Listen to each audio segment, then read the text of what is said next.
So the topic of transportation, again, another fascinating topic that is just hugely influential on the history of the world. And of course there's different advancements that we can talk about. Let's go back right to the beginning where we talked about the wheel and what it would be like if even that didn't exist. So you have to use, the best you can do is use the human power that you have to walk or run. We do forget, of course, now that we have all of the modern transportation that we have, what it was like to be able to travel longer distances on foot, because in the past people did travel long distances on foot. They were used to it, they were built for it, they experienced that their whole lives, and even now they're for example, in Australia you've got the Aborigines who walk thousands of miles, and that's part of their culture. So it wasn't just a question of the ability to travel distance. It was the question of travelling distance quickly, and also the ability to take things with you that really changed. Because we know from ancient times that they were able to transport things.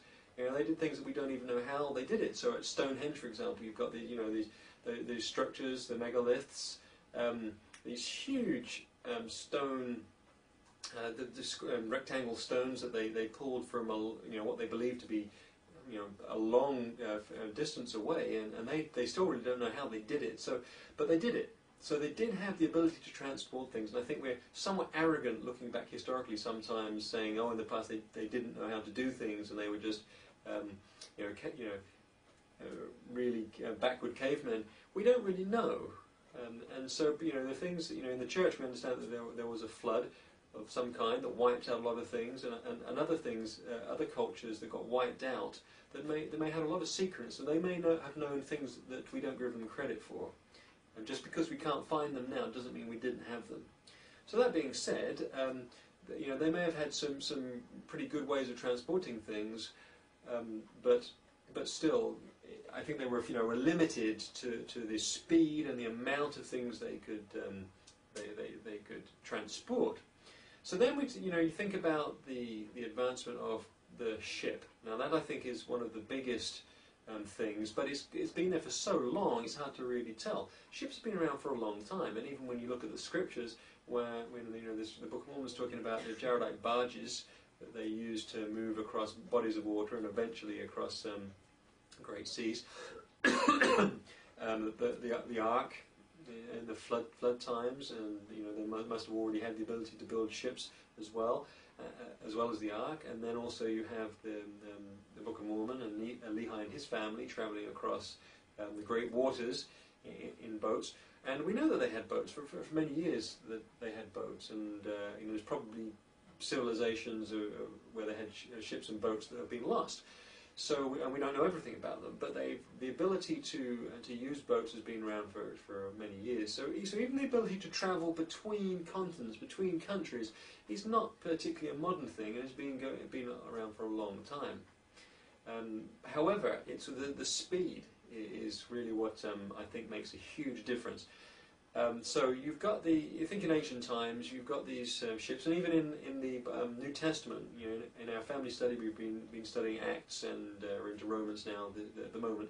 And you look at Paul and his journeys, and he was able to journey to many places at pretty decent distances. But when you look at the stories, you read the time it takes. When he's finally he's been arrested in Jerusalem, and he's being taken to Rome, you get this timing of a couple of years that it takes him to get to Rome. And it's just this long time associated with long distance travel. And of course, so when you're used to it, you're used to it. But then, so ships didn't change a huge amount in the ability to travel distances at speed for a long time, because the ability to use sails was around for a long time. So you think about that, so that I guess there was a time maybe they didn't have any kind of boats, but they pretty quick figured out how to float, and they figured out fairly quickly how to use the wind to power them, because these are natural resources they had at their disposal. Wood, lots of natural resource with wood, and then the wind. And once they figured out how to build a sail, and then they've got natural resources. So for many years what happened is you've got this travel across distance using natural resources, and that's kind of what I want to focus on, because even in the within countries, if you were traveling, you would use horses, chariots, carts, or walking. These are all natural resources. In my view, the big changes came when we discovered how to use not natural resources, where some kind of mechanical solutions to these travelling problems. So just recapping what I'm saying is that you go back into prehistoric times and a long way back in history, they had the ability to travel for a long time. So let's not kid ourselves and think that they didn't travel between countries. They did. We look at the Roman Empire, for example, and then the things we talked about from scriptures. They were able to travel, but they were able to travel using natural resources, including slaves pulling oars and that kind of thing. So that's where it was. And then, at certain points in history, they discover alternative methods for travelling. So you get the invention of the steam engine, and that's kind of the first one. And I'm not going to go into dates here. I'm going to go into the process and principles, and I'm going to use other videos and resources for you to kind of make sure you understand the dates. But you've got this invention associated around the Industrial Revolution of the steam engine in Europe, and a lot of it in England, where they invent this ability to use steam to power something. So it starts to power these steam engines, and then you get trains. So trains are really the big change from natural resource use for travelling to mechanized travel. So you've got this steam engine, this train. Now all of a sudden you've got something, I think, remarkably different, and I think this is a huge momentous shift in obviously psychological and sociological and economical and many other perspectives. These massive changes. Because imagine this: so you've been used to travelling by horse or by foot, and I'm going to think to the countries that I know the best. So in Britain, for example, which is not a big country, but it's pretty spread out. But then the United States that I have travelled across, which is an enormous country, and in terms of let's use the United States, which several thousand miles, 3,000 miles or so from east to west, a very very large geographical area, and previously you had to walk or push a handcart or by horse or horse and cart. That's how you could get around. Or by using canals and riverboats, that kind of thing. So, but that was really slow travel. And then all of a sudden you get a train, and it didn't quite happen this fast. But you can kind of imagine in your mind the thought of traveling by horse across America, which is going to take months. Or the idea of going to a railroad from east to west of the United States that could do so in, let's say, 5 days, something like that. Maybe a bit more than that. Maybe let's say 10 days. But you've just gone down from a distance in time from months to days. That is a huge shift. And what I think about in that is number one, it's a big psychological shift, because you've gone from, would you consider travelling for months? Maybe, but there's going to have to be a big reason to motivate you, and you can't take much with you. That's the reality of the game. So you can have your horse and your wagon and your not just horses, but you can pull it with cattle as well. But it's going to take months, and it's really slow, and you're going to have to stop in a lot of places, and that's one kind of lifestyle you have to live with. But then all of a sudden, you have the ability to put a lot of stuff onto a train, and then travel at vastly increased speeds across the country. Now, it's very difficult for us to think back to those times, because we've always had these kind of fast-moving abilities in our lives. But I think this must have been just a ginormous step to people, and very exciting. All of a sudden you could travel at these speeds, and just imagine just looking out the window and seeing the countryside just go by so fast. And because trains weren't they were never slow. They were slow when they were first invented, but once they had them on the rail and they got the hang of it, they were fast quite quickly. So you go from I don't know what the speed of the fastest speed of a horse is, but yeah, it's quite fast going on a horse. But you can't do that for day in and day out without stopping. But I don't know. Let's say it's 30 or 40 miles an hour maximum speed on a horse, and then with all the stops you have to do. I didn't even know if it is. Sorry, I don't know enough about horse riding. I know I was in Mongolia recently and I rode their horses. They're amazing at it there. And I fell off and it was very embarrassing. But other than that, I don't know about the exact speed. But then you go to something like, I don't know, 50, 60, 70, 80 miles an hour in a train. And can you just imagine the difference when you can keep going and going and going, and you can go day and you can go night, and you just keep travelling. And suddenly you can traverse these long distances in a much different, shorter span of time. So the world itself has become smaller. That's what I'm really getting to in this. It's the size of the world to you. If you can't travel at all, if you've got to walk or get on a ship that's going to take years, and even then it's rare. You don't have that much opportunity. In the old days, let's say Victorian England, when the only opportunity was pretty much to become a merchant seaman or join the navy, or if you're wealthy. But if you're part of the poor masses, you rarely have an opportunity to do this travelling. But if you're maybe in the navy, you can. But the rest of the world, you might see a map of the world, but it's going to seem like a dream to you. It's going to seem like it doesn't exist because it's just these faraway dreams of places you're never going to get to. And maybe even the very north tip of your own country. Most people just stayed around in their villages and didn't travel that much. They did travel, but it took them a long time, and it just was not the same. Now you can, in the United States, you can travel, all across the country as soon as they had the east-west line. And then that must change in your mind what the world means and what distance means, because now you can do it. You couldn't, and now you can.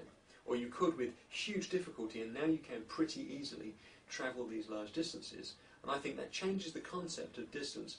But that's only one of the steps, because train doesn't reach everywhere, of course. It's these tracks that are fixed, and you can't have them, well, you could, but they typically don't have them in every village, in every space. So you have these major lines, but then you've got this, how do you disperse out? Well, when the train was first invented, if you think about the United States, this very vast kind of area, people had to use their old methods of travel to get to the train stations, so they could get on the train, and if they got off of the train, they have to use the old methods to do that. So you're back to your wagons, and you're walking, and your horses, and your cattle, and this is how you got around from where you are to where the train station is.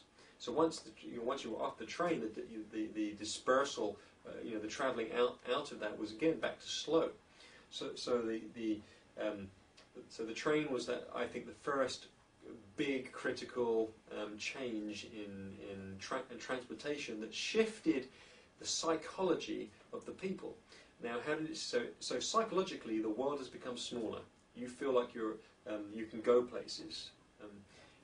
Because we've already got the ships to take you places. Now you've got the trains to take you within countries to different places. So it's become smaller. Now the sea travel is still takes a long time, and then you get the mechanical ships that again change that a little bit. Not hugely, because you can still sail fairly quickly, but the difference is you're at the mercy of nature. But now you have these engines in ships. And that again changes. And the interesting thing about all of this is all these changes. We're not talking about slow change over several hundreds of years. We're talking about change starting in the in the 1800s, and then rapidly progressing to our current date. This is very fast progressing when you take it in the context of the history of the world, because for thousands of years they had to deal with natural resources for travelling.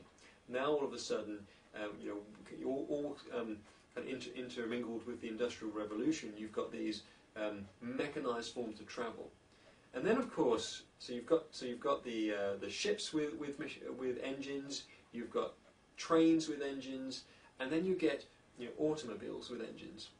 So you've got these incredible pioneers, like in the United States, Henry Ford, who was one of the first group to invent cars. You've got it going in Germany as well with Benz, and maybe in other places that I'm not aware of. But those are kind of the two key areas that I'm aware of.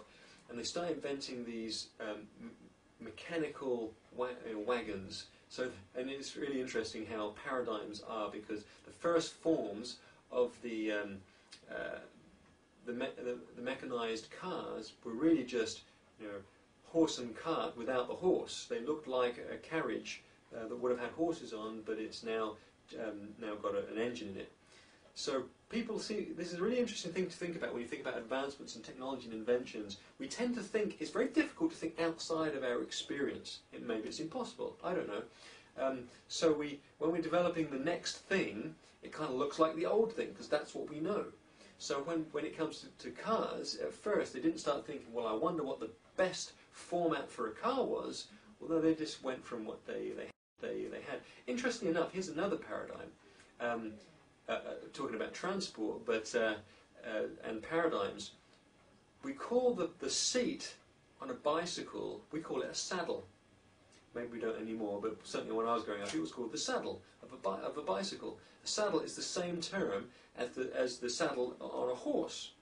And not only that, it's kind of shaped, it's designed in a similar fashion to the saddle on a horse.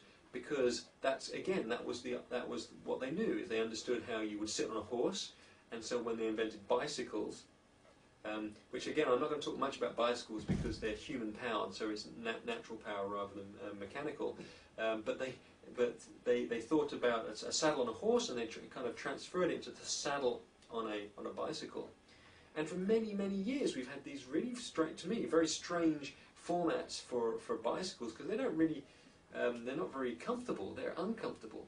But our paradigm is that they're a saddle, and that's the way they should be. Humans are not that good at escaping from their paradigms and traditions. The few people in this world who can escape from paradigms and traditions are the ones that invent incredible things.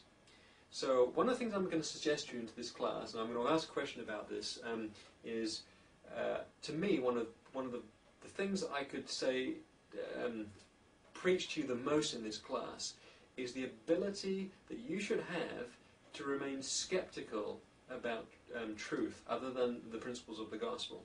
Because scientists often feel like that they've got truth, they've discovered it, and it's all good. But the truth is that every generation is superseded by the next generation. And one of the good examples of this pattern is the discovery of the atom. So when they first thought about the atom, the first human thought was that we were just continuous matter. We were just a block of substance. But then scientists started to realize, well, no, we're not. We're made up of these pieces, and they called them atoms. But they first believed that they were kind of like this big sponge ball that was the nucleus, and kind of they were like cherries on this sponge on the outside, and those were electrons. And so they thought that was the way it was. And then the next generation of thought was, no, actually there's this nucleus and there's this space around it, and then the electrons travel around it kind of in a gravitational format. And then after that they discovered that actually that wasn't correct, and the nucleus is tiny and contains both protons and neutrons. And then after that, oh, by the way, the electrons, they're not really these little balls travelling around it, they're these kind of waves, energy levels. And it became more and more complicated. Then they found out that the protons and neutrons are made of what they call quarks. So at every step, a generation of scientists think that they understand. And then the next step, the new group of scientists discover that they weren't right. They were wrong. They were getting on the right road, but they were wrong. And so what I'm going to suggest to you is that pretty much everything that's discovered is still wrong. Every science is wrong to some degree. It's going in the right direction, and they've discovered some things that are useful and help us build things, but there is something missing from their understanding. There always is, or maybe one day when we have the perfect day and all of God's knowledge there won't be, but right now it's missing something. But very few scientists have the ability to admit that they're missing something because they don't know what it is yet. So they always assume that they're complete. We sometimes assume in our own knowledge that we're complete because we don't know what it is we don't know yet. What I'm advising to you and what I teach my children is to have a very healthy skepticism that everything you're taught at school, everything you're taught at university is actually not complete. Because if you believe it's complete, how are you ever going to invent something?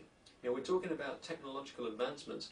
How are we as humans going to accept advancements? Or how are we going to be creative and how are we going to create new things and think outside of our current experience if we accept that what we have now is complete? It's not complete. Science is not complete. It is wrong.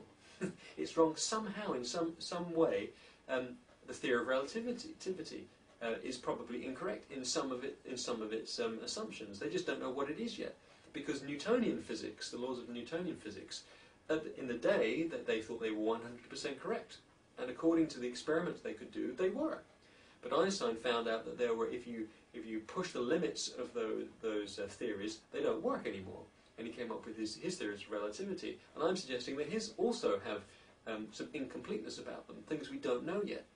If you can keep your minds healthily skeptical, but not dismissing everything, because things are useful as they are, the information we have. I've done a lot of neuroscience studies, for example, and we understand some things about the brain, but the truth is that we know, very little.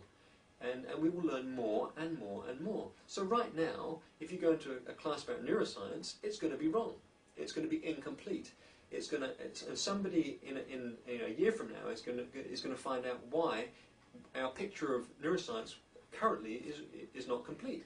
And they'll discover more, and then they'll discover more, and then they'll discover more, and it will actually supersede and correct all of the things that are incorrect currently.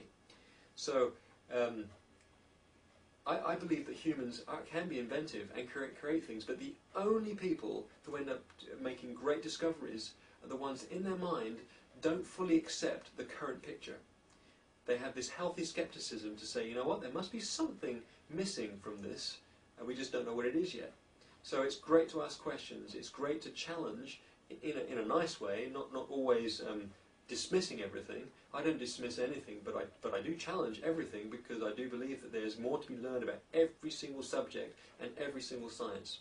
So that's kind of my preachy thing to you today, is to have a healthy skepticism so that we can discover and that we can invent. I believe all of you have the ability to do amazing, incredible things in this life and to discover new ways of doing things, new science, new whatever. But it takes that ability to not accept completely the way it is. Because I can tell you this, the experts, the ones that are so-called in the positions of authority, very often they kind of, for some reason, something to do with their careers, they kind of say, you know what, we know. They didn't know before, but we do. And so they won't invent anything. And if you come up and challenge them, they kind of just brush you off because you don't know anything, you're not the experts. But in reality, it's always the young scientists that come along and supersede the old ones and find out something that they didn't know. So just remember that. So anyway, let's go back to transportation. So you've got these cars, and now once you've got cars, you've changed again, because trains were not your personal travel mechanism. They belong. You could join the train, but you couldn't take the train wherever you wanted, just on the main lines that it had. Then you get the car, and all of a sudden you can travel longer distances, but wherever you want to go, as long as there are roads.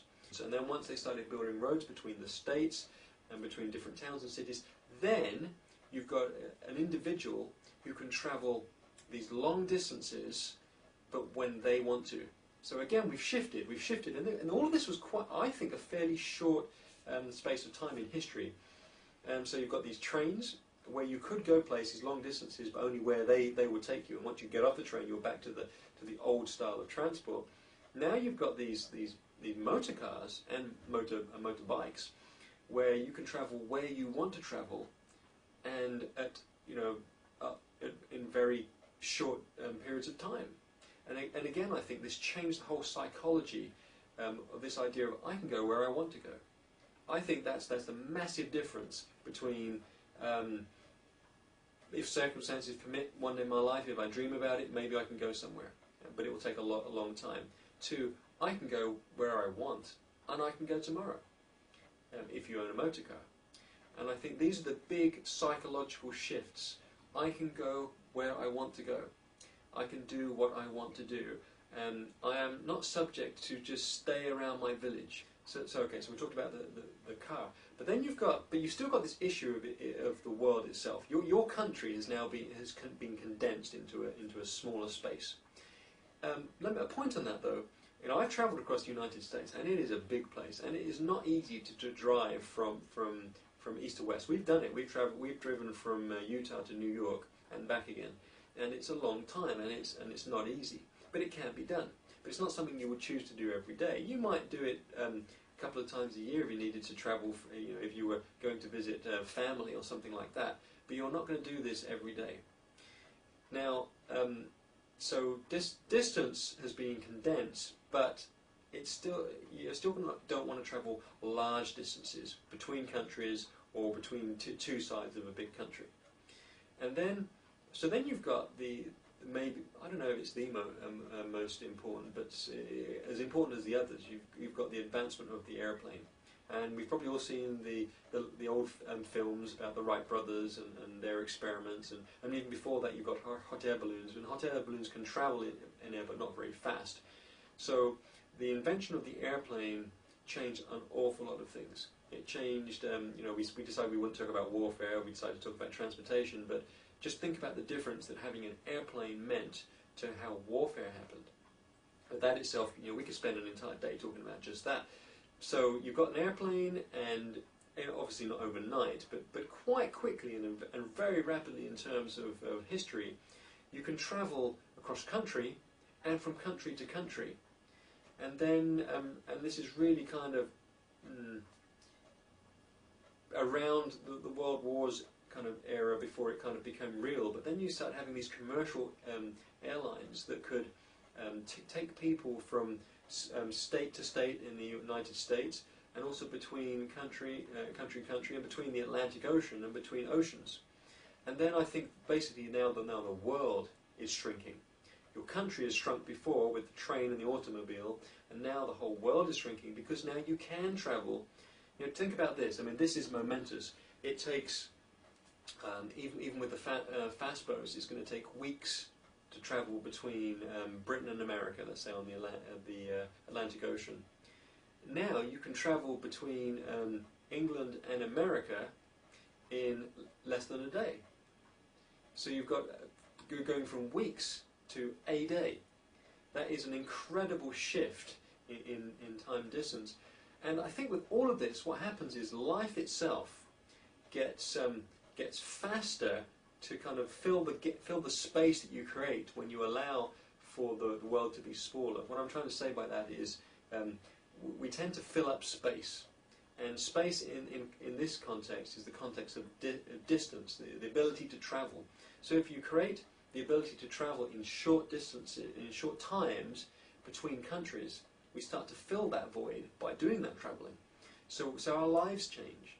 And instead of being these, if you think back to the beginning, quite a sleepy life, very relaxed life at the beginning where there's no travelling really, it's all by foot, it's all by horse, the idea of how fast things can be done in your mind is just not very fast, and you accept that. I think human beings are very good at accepting reality. Humans, if you have an inkling of idea you can do something else, then you think that way. But if you know that if the world is the way it is to you, then that's fine. You accept it. So the fact that you cannot travel fast means that your mind accepts that things don't happen very quickly. There's more of a relaxed kind of environment because of that. And then you switch to, I mean, the extreme today is life is very, very, very fast, because we know things can be done fast, and we know we can travel fast. And now I personally have travelled to most of the Polynesian islands, to Mongolia, Korea, and other places, and it's just like second nature. It's just easy. You don't even think twice about it. We need to set up a meeting in Mongolia. I talk to the travel office, they get me some tickets, and I'm gone in a couple of weeks. And it is also easy. The world has become a small place psychologically because we can do it quickly. And life is fast and busy because we fill that void.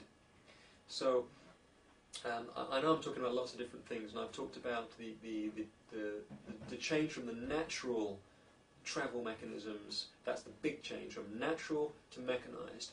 And the mechanized, we talked about the train, the first big massive change as the steam engine was invented, and later the diesel engines, and there's also electric engines and other things. But the train made a humongous difference as large distances could be travelled in very small time frames. And then the motor car, or the automobile, the car, was the next enormous change, because then within a lot more areas around where you lived you could travel. So you've got this large distance travel with a train, and larger community now you're creating with the motor car. And then you get the airplane, which takes it to a whole new level between countries, and between the huge distances within countries in very short spaces of time. And not just people and families, and this whole change now where you can go wherever you want to go, or wherever you can go politically. But there's transportation of goods now, whereas we get the shipping brings goods to Hawaii, but also there's the mail is carried by airplanes, and I can send a letter. I can write a letter, although I don't do that, of course, because the email is much better. But if I want to write a letter or send a package, I can get from Hawaii to my parents in England in a week or two. And that's, in fact, it could actually be taken, if you look at the planes. Planes could take it in about 25 hours, I think. And that's just an incredible change to the world as it becomes small. And why has it all happened? My perspective is that this is all about the gospel of Jesus Christ. This is all about carrying the gospel to the nations, because all of these advancements have happened in the last couple of hundred years. In historical terms, there are incredible changes over very short periods of time. At the same time as the gospel is restored, so that the gospel can be preached to every nation. I don't see that there's any. I can't separate these things out in my mind. These advancements come because of the gospel, and they don't just come to church members. Of course, lots of people get inspiration in the world and do today, and lots of people do wonderful things, and they don't have to be members of the church to do those wonderful things. Lots of people get inspiration, but the gospel in the latter days is the reason, in my mind, for all these incredible advancements we have. I'm going to stop talking now because this is way too long. Thank you for listening.